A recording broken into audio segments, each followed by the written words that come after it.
En esto hay cuestiones de coyuntura y cuestiones de alcance mucho más permanente. En el sentido último, en la Iglesia católica, en este caso cristiana, que fue de los primeros siglos, pues ha tenido una vertiente de pensamiento humanista, de pensamiento de relación, de que la Iglesia es un servicio a los pobres. Incluso para ser santo, al principio, había que ser mártir. Nadie que no fuera mártir no era santo. Francisco no quiso ser sacerdote. Él decía, yo soy el más pequeño de los hermanos. Es decir, es una tradición de servicio que plantea, bueno, Jesús el Cristo, lo que hizo fue eso. Y por eso era tan difícil para un rico entrar en el reino del cielo. Casi una imposibilidad. Incluso la parusía, la idea de que un día vendrá el reino, el cielo nuevo y la tierra nueva. El cielo nuevo y la tierra nueva también. Era un reparto de las riquezas para todos. En ese sentido, que el Papa tome el nombre de Francisco ya es algo incluso muy novedoso. Y no es solo que no se vista ni viva como se supone que debían hacer ellos, sino el mismo nombre que toma. Ahí hay una tradición que ha sido 1000 veces negada por la Iglesia institución, que ha estado al servicio muchísimas veces y desgraciadamente mayoritariamente de los poderosos de la tierra, de los dominadores, de los explotadores. Bueno, pero es algo que pesa mucho en la tradición y el Papa actual tiene la posibilidad de decir, yo me refiero a esto, yo sí soy cristiano. Es decir, han tenido que decirlo jesuitas, seculares, dominicos, gente que en América Latina se ha sacrificado por el pueblo, incluso sus vidas, como Monseñor Romero, como Camilo Torres Restrepo, como el García Laviana, es decir, quienes han combatido o han sido mártires, se han sacrificado de otra manera. Yo recuerdo a mi amigo Amando López, que lo asesinaron en El Salvador, el que era rector, el jesuita, que me dijo, nosotros dejábamos entrar a los niños pobres en las escuelas nuestras y nos sentíamos felices, hasta que descubrimos que éramos cómplices de los que los hacían pobres. O sea, el enemigo de los pueblos no se equivoca. Se trata de matar a los que ya saben cómo es la cosa. Bueno, pero volviendo a la institución tiene una situación en los últimos decenios de conservatización muy fuerte. Hace 50 años, y no casualmente en un momento de los 60, en que estaban siendo retados todo prácticamente lo que era la autoridad en el mundo. En ese momento, la Iglesia Vaticana pretendió ponerse al día y hasta ahí más allá. Populorum Progressio, la encíclica de Juan XXIII, es decir, el Vaticano II, fueron momentos en los cuales la Iglesia dio un paso al frente. Por eso es que Camilo Torres Restrepo dice, yo me voy a unir a los que pelean porque soy un hombre de iglesia, no a pesar de serlo. En ese momento se está produciendo, es complicado, pero se está produciendo lo que llamaban la opción por los pobres. Este mundo de la iglesia, institución, fue progresivamente ahogado. Ya 10 años después, a fines de los 70, se decía una opción preferencial por los pobres. En Puebla. Y ya después vino incluso una conservatización completa del papado, en lo cual se reprimió a los sacerdotes, obispos y arzobispos progresistas de la América Latina. Se hizo un cambio de... Cada vez que venía un obispo nuevo, tenía que ser conservador. Y entonces el cuadro, una gran parte de la iglesia latinoamericana actual es de conservadores. Por eso, entre otros muchos problemas, el Papa Francisco tiene ese. Es decir, una coyuntura negativa.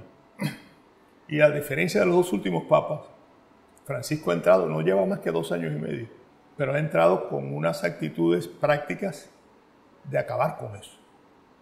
Salvando siempre de comportarse como lo exige su cargo, sus atribuciones, pero de acabar con eso. O sea, no ha tenido miedo de ir actuando, pero tiene una tarea enorme por delante. En el sentido de lo que dice, que resulta hasta ahora todavía muchísimo más importante que lo que ha podido hacer, ha sido una revolución.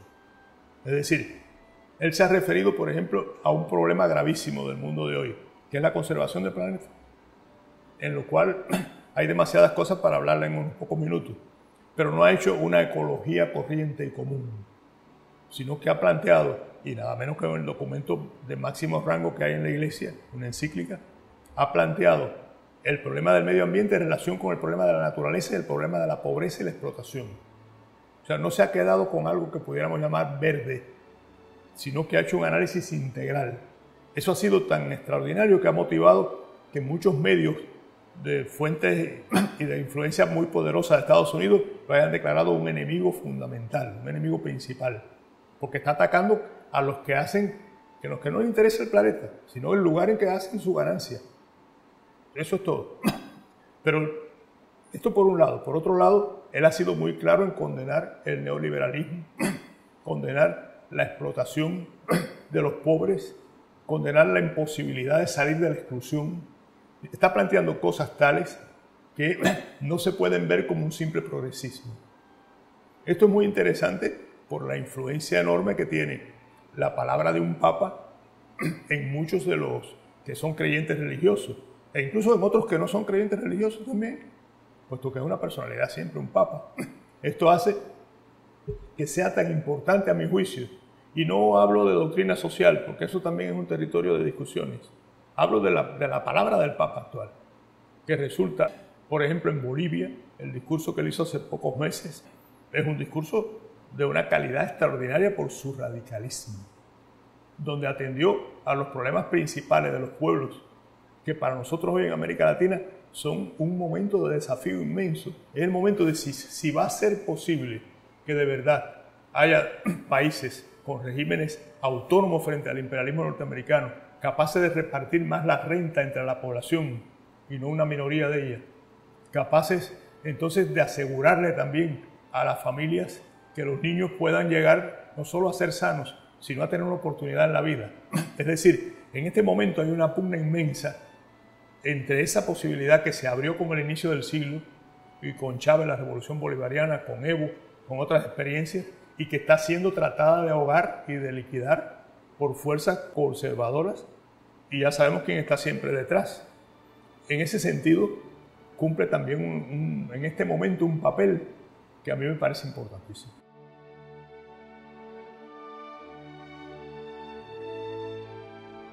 A mí me parece incluso que puede ser muy reconfortante para el Papa Francisco ver como en un pequeño país, que fue la experiencia primera de neocolonialismo en el mundo, país pequeño y muy mal situado para ser libre, es decir, al lado de los Estados Unidos, en la boca misma del Caribe y del Atlántico del Norte. Resulta que hay una población que ya tiene por costumbre vivir de otro modo, tiene por costumbre que todos sean no meramente iguales formalmente, sino que puedan tener las capacidades como personas, como familia, como colectivos, de vivir de otro modo. Entonces digo reconfortante porque no es lo mismo hablar de lo que pudiera ser que ver cómo un país es.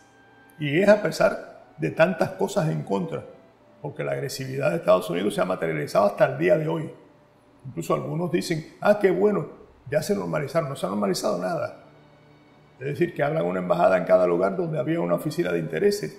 No significa todavía que no se le pueda negar, como se les niega a los enfermos, medicinas que son indispensables porque el bloqueo no permite comprarlas, o que no se pueda humillar a Francia poniéndole una multa enorme a uno de los bancos más importantes del país.